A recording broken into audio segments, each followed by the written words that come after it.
warahmatullahi wabarakatuh. Kami dari kelompok 4 akan mempresentasikan tentang ketepatan dalam menjelaskan ingatan atau memori.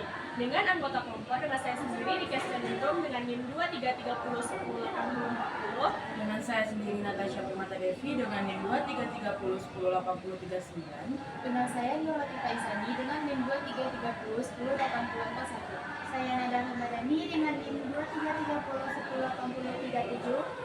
Saya Nadatul Afifah dengan NIM 2330108038. Dengan materi yang pertama, pengertian ingatan yang akan disampaikan oleh saya sendiri. Apa sih itu ingatan? Ingatan atau memori adalah kemampuan untuk menyimpan informasi sehingga dapat digunakan lagi di masa yang akan mendatang. Ingatan akan dipelajari lebih lanjut dalam kategori-kategori berdasarkan durasi, alam, dan pengambilan sesuatu yang diinginkan. Memori.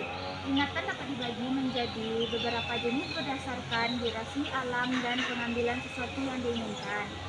Berikut adalah beberapa jenis ingatan. Yang pertama, ingatan jangka pendek. Yang kedua, ingatan jangka panjang. Yang ketiga, ingatan persepsi langsung. Yang keempat, ingatan aktif. Yang kelima, ingatan semantik.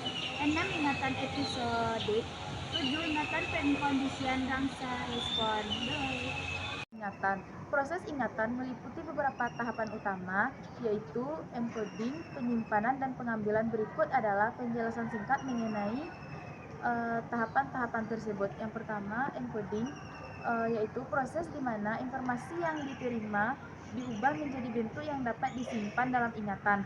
Proses encoding dapat dilakukan melalui beberapa cara seperti pengulangan, asosiasi, dan elaborasi. Yang kedua, penyimpanan. Proses di mana informasi yang telah di-encode disimpan dalam ingatan. Ingatan dapat dibagi menjadi dua kategori, yaitu yang pertama ingatan jangka pendek dan yang kedua ingatan jangka panjang. Ingatan jangka pendek memiliki kapasitas yang terbatas dan hanya dapat menyimpan informasi selama beberapa detik hingga beberapa menit. Sedangkan ingatan jangka panjang memiliki kapasitas yang tidak terbatas dan dapat menyimpan informasi beberapa jam hingga seumur hidup. Yang ketiga, pengambilan, yaitu proses di mana informasi yang telah disimpan dalam ingatan diambil kembali untuk digunakan dalam situasi tertentu.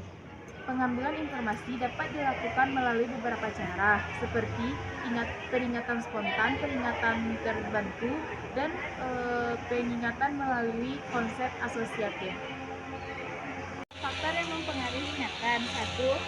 Faktor bahan pembelajar merupakan faktor yang mempengaruhi ingatan melalui 4 aspek, yaitu panjang bahan, kesukaran bahan, kedudukan bahan, dan bahan bermakna. 2.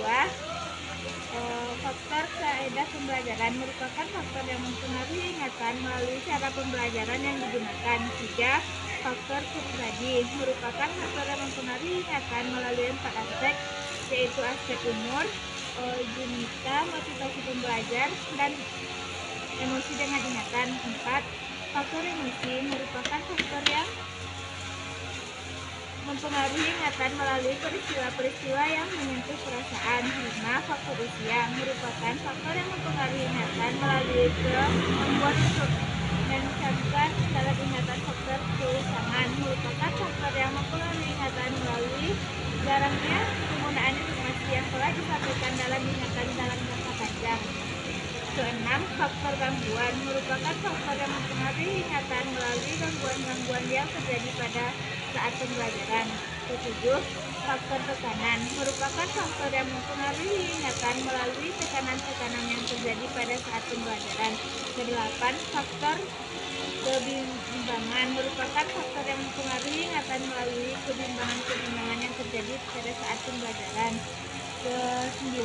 Faktor minat berubah merupakan faktor yang mempengaruhi ingatan melalui perubahan minat pada saat pembelajaran. 10.